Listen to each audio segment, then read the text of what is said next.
सर्व भक्तांचं स्वागत आहे प्रातःकालीन श्रीमद भागवतमच्या पाठामध्ये. आपण श्रवण करीत आहोत श्रीमद भागवतमचा दुसरा स्कंद विसर्ग. याच्या अंतर्गत अध्याय 9 पर्यंत चर्चा झाली आहे. आता आपण श्रवण करूया अध्याय 10वा. श्रीमद भागवतम सर्व प्रश्नांची उत्तर आहे. यामध्ये कोणत्याही ग्रंथाला पुराण म्हणण्यासाठी कोणकोणती त्याच्यात लक्षणं आवश्यक आहेत अशी 10 लक्षणं यांचा उहापोह आपण श्रवण करणार आहोत की कशाला पुराण म्हणतात.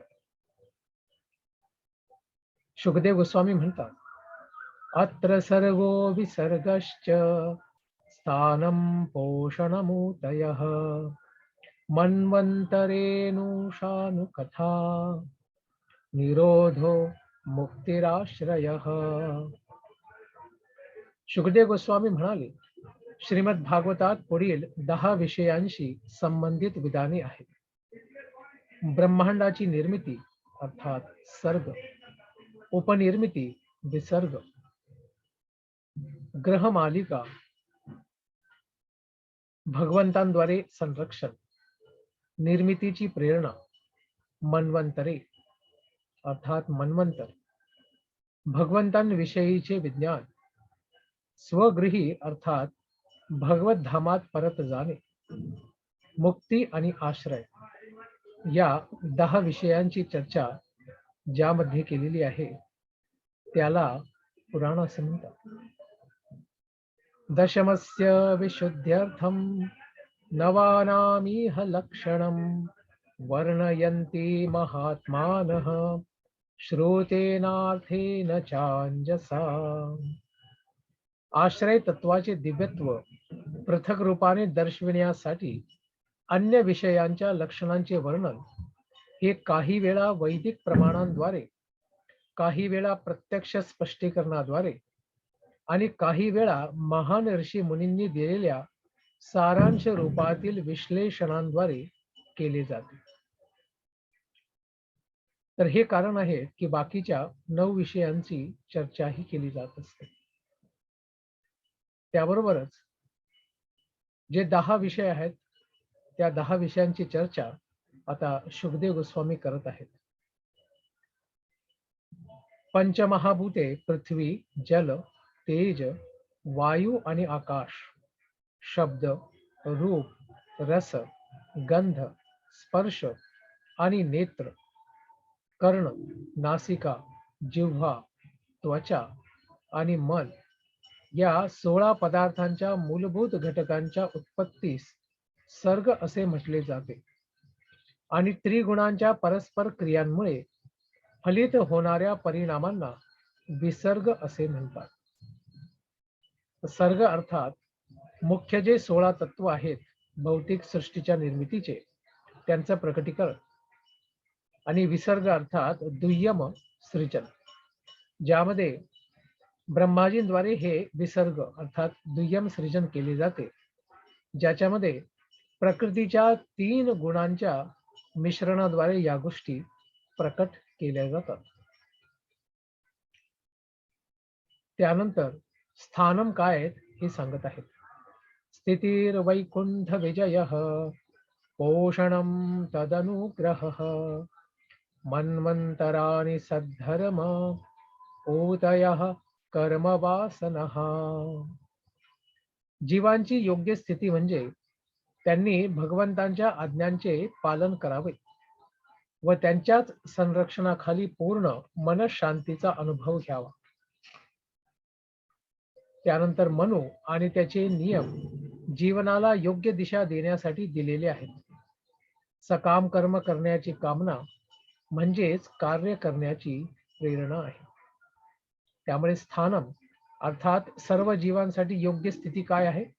स्थितीर वैकुंठ विजय, भगवान वैकुंठ यांचा विजय अर्थात त्यांनी दिलेल्या आदेशांचं पालन करणे. आणि त्यानंतर पोषणम हा 4था विषय आहे. पोषणम अर्थात जीवांचं सर्व पद्धतीने संरक्षण.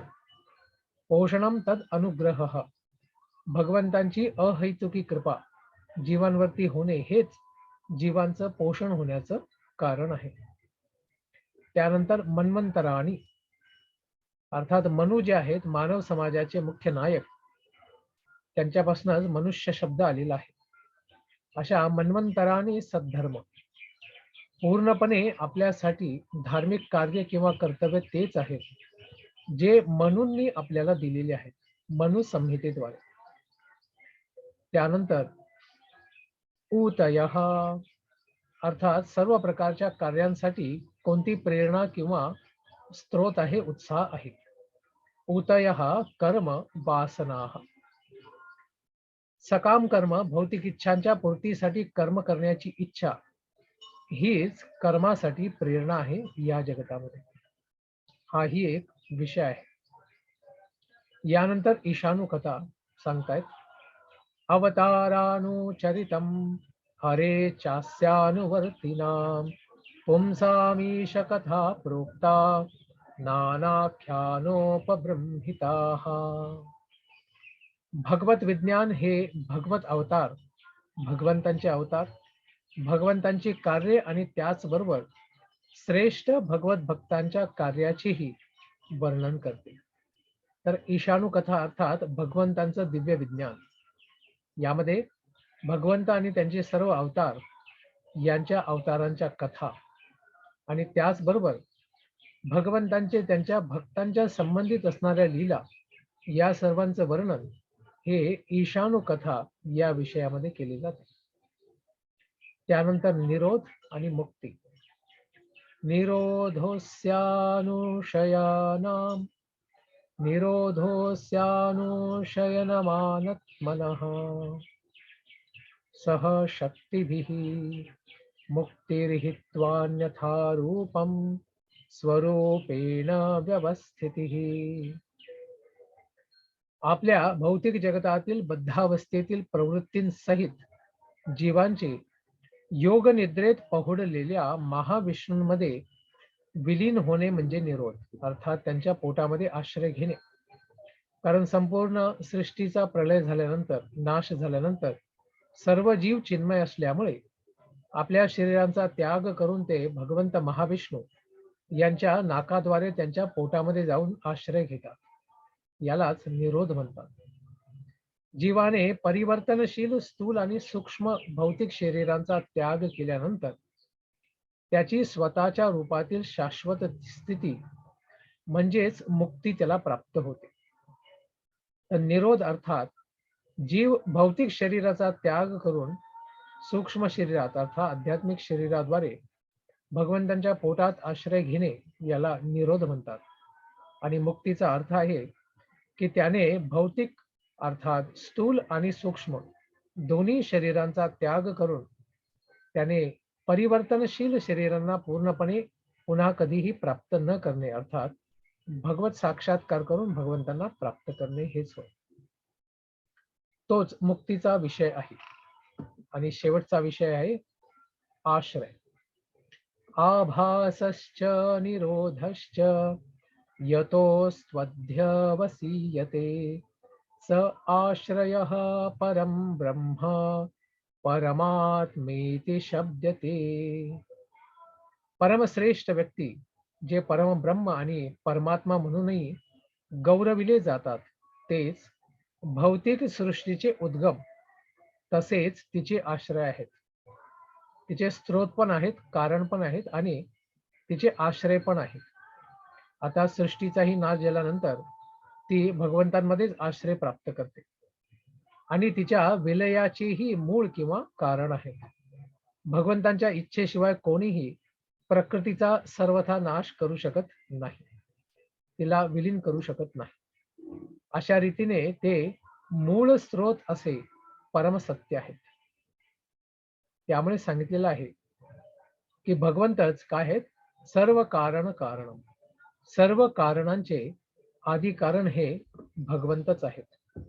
आणि भगवंतांच्या इच्छेशिवाय न प्रकृतीची निर्मिती होऊ शकते, न स्थिती संभव आहे, नही तिचा विनाशही संभव आहे. अशा पद्धतीने भगवंतच सर्व गोष्टींचे काय आहेत, मूळ स्रोत, कारण आणि आश्रय आहेत. तर हे मुख्य विषय 10 विषय पुराणामध्ये यांचं वर्णन केलेले असते. सर्ग विसर्ग, स्थानम, पोषणम, मन्वंतरानी, पूतयः, ईशानुकथा, निरोध, मुक्ती आणि आश्रय. असे भगवंत या जगतामध्ये वेगवेगळ्या पद्धतीने प्रकट होत असतात. त्यांच्या विराट रूपाच्या स्वरूपामध्ये, जे भौतिक स्वरूप आहे, आध्यात्मिक नाही, त्याचंच वर्णन करतायत. योध्यात्मिकोऽयं पुरुषः सोऽसावेव बाधिदैवकः यस्तत्रो भयविच्छेदः पुरुषो यादि भौतिकः. निरनिराळ्या इंद्रियांनी युक्त व्यक्तीला आध्यात्मिक पुरुष असे म्हणतात आणि इंद्रियांच्या व्यक्तिगत नियंत्रक देवतेला, जे स्वर्गात निवास करतात, त्यांना अधिदैविक असे म्हणतात. नेत्रगोलकांनी पाहणाऱ्या व्यक्तिरूपास आधी भौतिक पुरुष असे म्हणतात. अशा प्रकारे सृष्टी निर्माण केली जात असते. सर्व इंद्रियांनी युक्त व्यक्ती अर्थात आध्यात्मिक पुरुष, आणि त्यांना नियंत्रित करणारे, इंद्रियांना नियंत्रित करणारे देवता हे अधिदैव, आणि सर्व इंद्रियांद्वारे पाहणाऱ्या व्यक्ती रूपास, भौतिक रूपास अधि भौतिक पुरुष असे म्हणतात. याच्याद्वारेच या जगतामध्ये भगवंत काय करत असतात, वेगवेगळ्या प्रकारे सृष्टीची निर्मिती करीत असतात. यानंतर सर्ग या पहिल्या विषयाचं वर्णन केलं जात आहे. सर्ग म्हणजे प्राथमिक सृष्टीची निर्मिती. यामध्ये विराट रूपाचं प्रकटीकरण याचं उत्तर दिलं गेलेलं आहे. जो प्रश्न दुसऱ्या स्कंदातल्या 8व्या अध्यायातल्या 11व्या श्लोकामध्ये परीक्षित महाराजांनी विचारलं होतं की आपण या भौतिक जगतात भौतिक रूप कशी धारण करतात, अर्थात विराट रूपामध्ये कसे प्रकट होतात. तर गर्भोदकशाही विष्णू या जगतामध्ये गर्भोदक सागरामध्ये असतात, याचं वर्णन करतायत.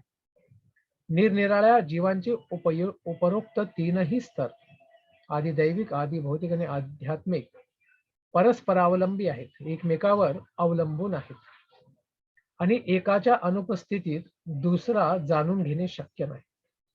सम्यक दर्शन प्राप्त करण्यासाठी तिघांना समोर ठेवूनच आपण ज्ञान प्राप्त करू शकतो. परंतु परमपुरुष हे त्या सर्वांपासून पूर्णपणे स्वतंत्र असल्यामुळे त्यांपैकी प्रत्येकालाच पाहतात. भगवंत तिन्हींच्या वरती आहेत, त्यामुळे तिघांना भगवंत बघत असतात. म्हणूनच ते या तिघांचे परम आश्रय आहेत, स्त्रोतही आहेत आणि आश्रयही सुद्धा आहेत. देवतांचे कारण पण भगवंतच आहे, विराट रूप प्रकृतीचे कारण पण भगवंतच आहे, जीवांचे कारण सुद्धा भगवंतच आहे. त्यामुळे सर्वांचे स्त्रोत आणि आश्रय तत्व भगवंतच आहे.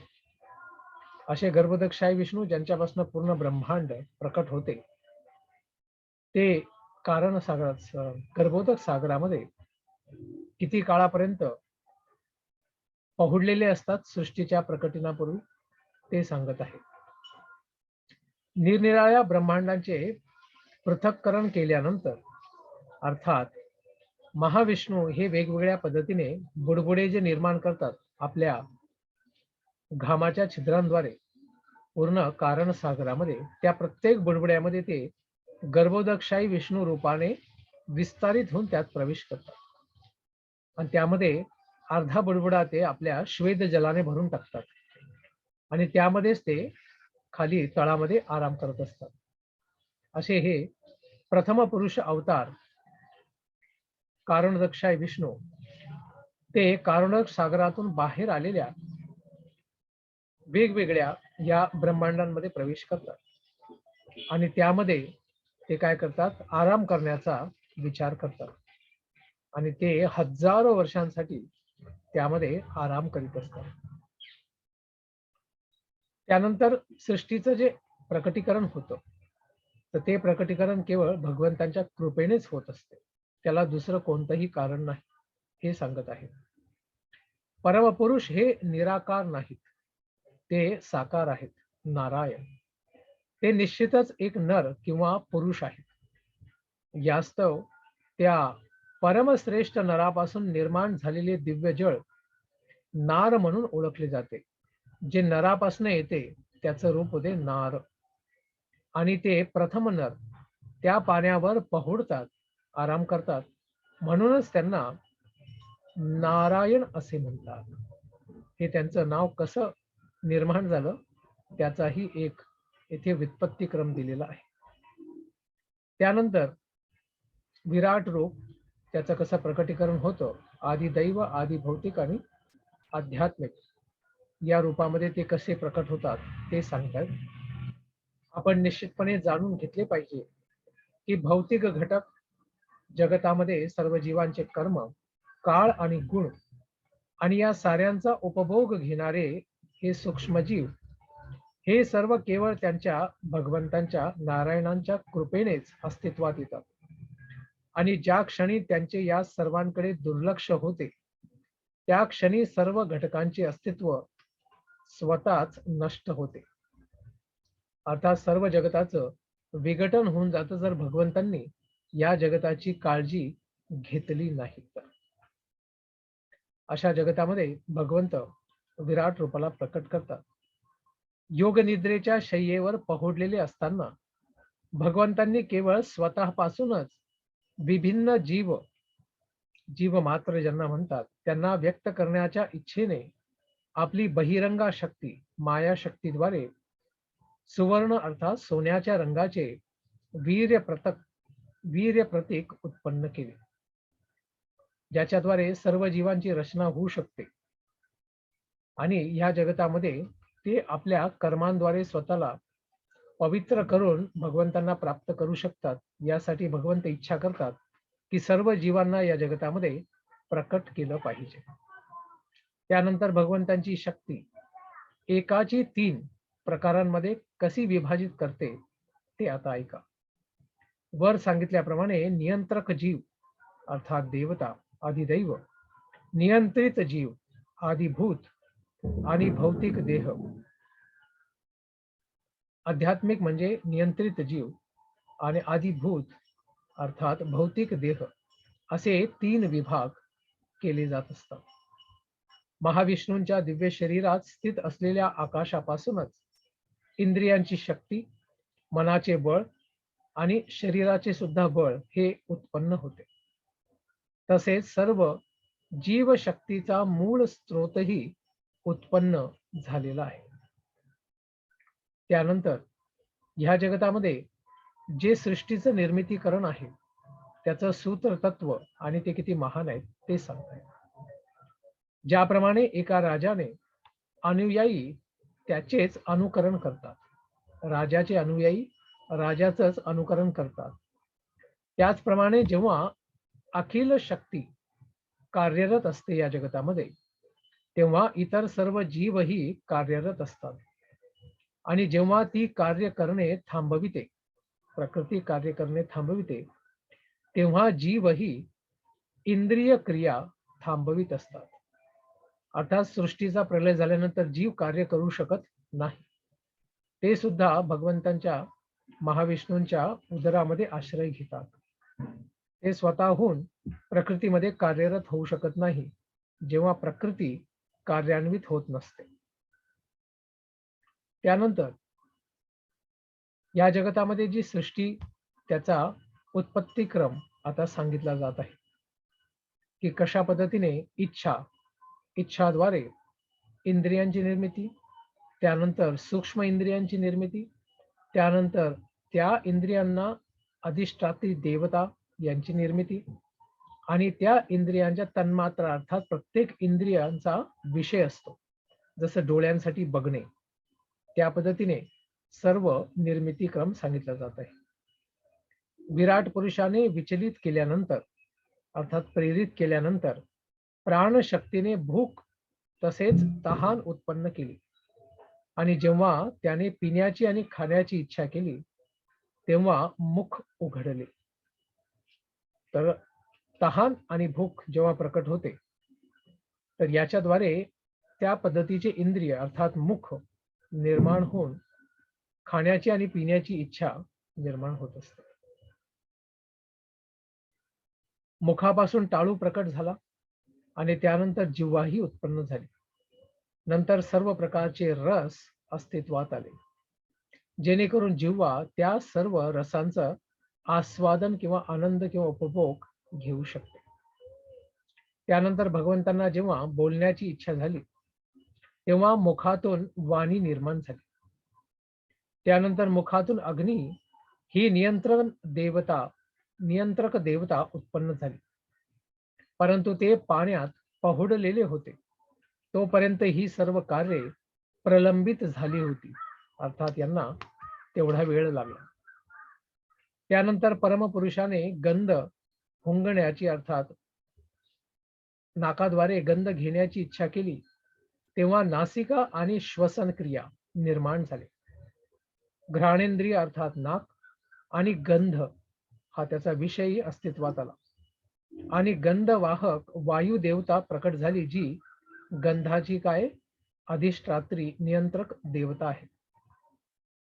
अशा रीतीने जेव्हा सर्व काही अंधकारातच होते, तेथे उजेड नव्हता, तेव्हा भगवंतांनी स्वतःला आणि निर्माण झालेल्या सर्व गोष्टींना पाहण्याची इच्छा केली. त्यानंतर नेत्र, प्रकाश देवता सूर्य, दृक शक्ती आणि दृश्य वस्तू ज्या गोष्टी बघितल्या जातात डोळ्याद्वारे, त्या सर्व प्रकट झाल्या. त्यानंतर महान ऋषींची ज्ञानप्राप्तीची इच्छा विकसित झाल्याने ज्ञानप्राप्तीचं मुख्य स्रोत आहे कर्ण, कान. कारण सर्व ज्ञान हे श्रवणाद्वारे प्राप्त होते. त्यामुळे ती श्रवण शक्ती आणि श्रवणाची अधिष्ठात्री देवता आणि श्रवण विषय प्रकट झाले. महान ऋषींनी मग आत्म्याविषयी ऐकण्याची इच्छा केली.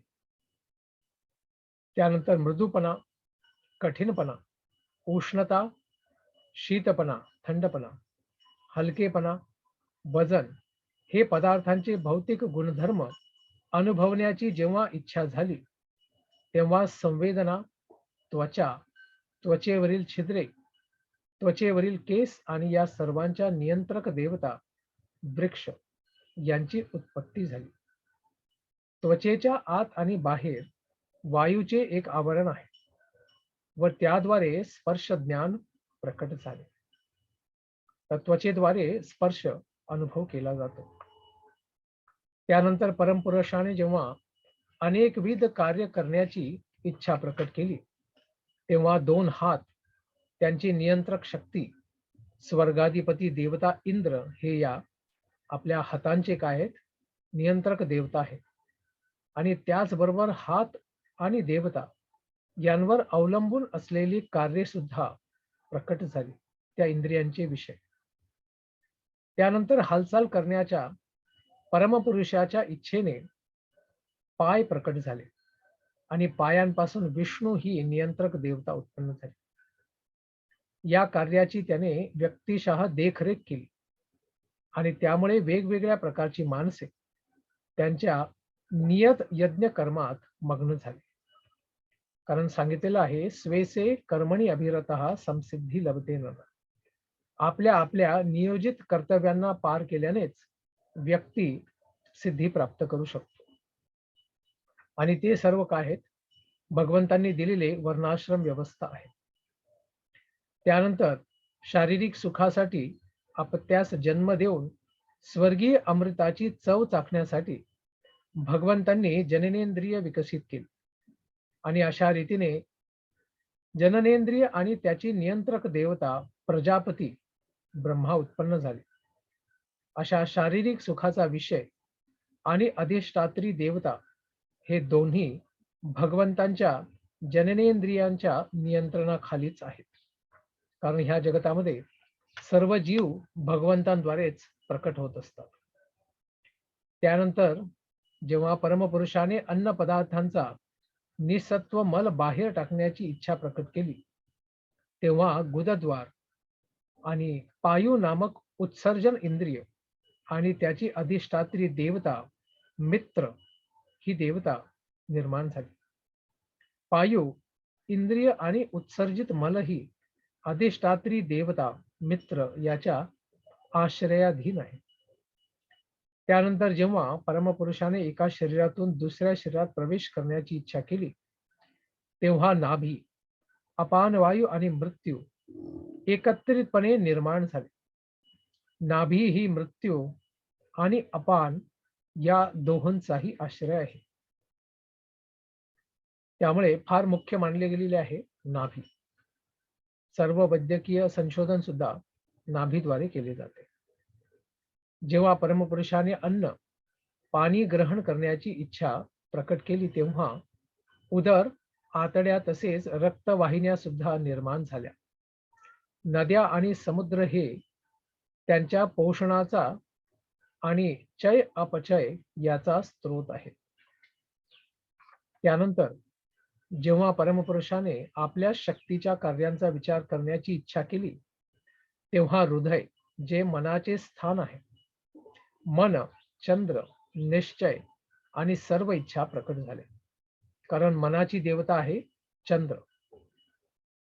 त्याबरोबर त्वचेवरील पातळ थर, त्वचा, मांस, रक्त, चरबी, मज्जा आणि अस्थि हे शरीरातील सर्व सप्त धातू आहे. हे धातू पृथ्वी, आप, तेज यांपासून बनले आहेत. तर प्राण हा आप, तेज, आकाश यांपासून बनलेला आहे.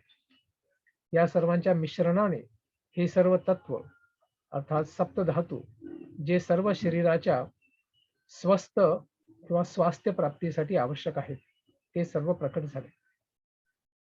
इंद्रिये प्राकृतिक गुणांना जोडलेली असतात आणि प्राकृतिक गुण म्हणजे भौतिक अहंकाराची निर्मिती आहे. मन सर्व प्रकारच्या भौतिक अनुभूतींच्या, मग ती सुख असो किंवा दुःख असो, यांच्या अधीन असते. आणि बुद्धी मनाच्या चिंतन शक्तीचे रूप आहे. अशा रीतीने भगवंतांचे रूप ग्रहगोल इत्यादी स्थूल रूपांनी आच्छादित आहे आणि याविषयीचे वर्णन मी आता तुमच्यासाठी केलेले आहे. या पद्धतीने सर्व इंद्रियांचे विषय त्यांचे अधिष्ठात्री देवता अर्थात आदिभूत, आदिदैव आणि अध्यात्म यांची निर्मिती सांगितली गेली आहे.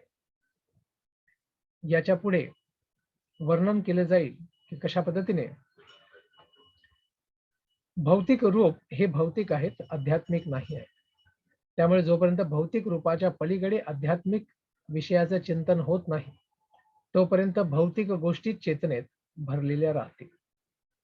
त्यामुळे भौतिक तत्वांच्या स्थूल रूपाच्या पलीकडे सूक्ष्म रूप असतात आणि सूक्ष्माच्या पलीकडे आध्यात्मिक रूप असतात.